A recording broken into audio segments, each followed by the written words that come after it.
அப்போ அதால தான் இங்கே ஸ்ரீலங்காவில் கூட சில டாப் லெவல் ஸ்கூல்ஸ் வந்து நல்லா படித்த பேரண்ட்ஸ்ட பிள்ளைகள் தான் இருக்கிறேன். ஏன்னா ஈஸி வந்து அப்போ டீச்சர்ஸ்மான மணியாளர்கள் வந்து அந்த இப்போ வைக்கிறவங்க நிறைய பேர் வந்து அந்த துறையிலேருந்து மிச்சம் தாண்டி போயிட்டு கொண்டு தான் இருக்கிறாங்க. பட் எங்களோட பிள்ளைகளை நாங்கள் பாதுகாக்க வேண்டும் சொன்னால் சம்டைம் கேள்விப்பட்டு இருப்பீங்க, முந்தி ஒரு காலத்தில் இந்தியாவில் சில கண்ட்ரியில் வந்து ஸ்பெசிஃபிக்கலி இந்தியாவில் வந்து நீங்கள் சில வீடியோஸ்ல எல்லாம் பார்த்துருப்பீங்க, படத்தில் அப்படி அந்த விஷயங்களில் படித்த பேரண்ட்ஸு தான் அந்த சில ஸ்கூல் எடுப்பாங்க. அப்போ அது படிக்காத பேரண்ட்ஸ் ஒரி பண்ணுவாங்கன்னா அதை எப்போதோ 100% சரின்னு சொல்கிறத பாருங்கள். இந்த படிக்காத மடையனோடு இருக்கிறான் தானே, இவங்க தான் உண்மையதே படிக்கணும், இவங்களோட பிள்ளைகள் தான் படிக்கணும்.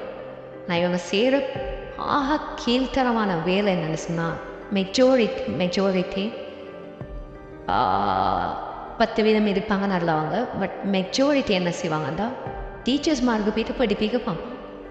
அதுவும் எங்களோட சொசைட்டியில் நிறைய கூட எந்த படிக்காத மாட்டுக்கு இருக்கிறது வந்து எங்களோட சொசைட்டிஸில். அப்போ என்ன அடக்கம்னு சொன்னால் இப்போ டீச்சர்ஸ் மார்க்கு படிப்பிக்க போகிற நேரத்துக்கு அவங்களால செய்யக்கூடிய பாட்டை செய்ய இயலாமல் போகிறது. சரியா? அடுத்தது டீச்சர்ஸ் மார்க்க குறைகளையும் சொல்ல வேண்டிய இடங்கள் வர கன்ஸ்ட்ரக்டிவ் கிரிட்டிசிசம், அதாவது ஒரு பர்சன் தவறுகளை சுற்றி காட்டுறதுல கன்ஸ்ட்ரக்டிவாக இருக்க வேணும். படிக்காத மடையன்னு சொல்லத்தானே அது செய்ய தெரியும். அப்போ அந்த பிள்ளை சுற்றி காட்ட வைத்து அது பெரிய பிள்ளையாக மாறிட்டோம்.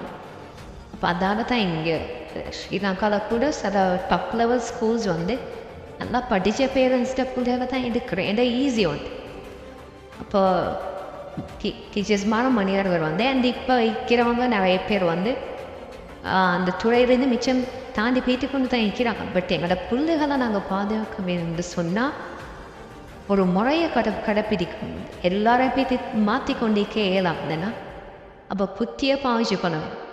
அப்போ நான் ஆரம்பத்தில் சொன்ன அந்த படித்த பேரண்ட்ஸ்ட பிள்ளைகள் எடுத்து படிப்பிக்கிறது ஈஸி. இப்போ நான் சொல்ல வரேன்னா படிக்காத பேரண்ட்ஸாக இருந்ததே பரவாயில்லை, அவங்களோட பிள்ளை தான் நிறைய படிக்கவேன், முன்னுக்கு வரவேன்.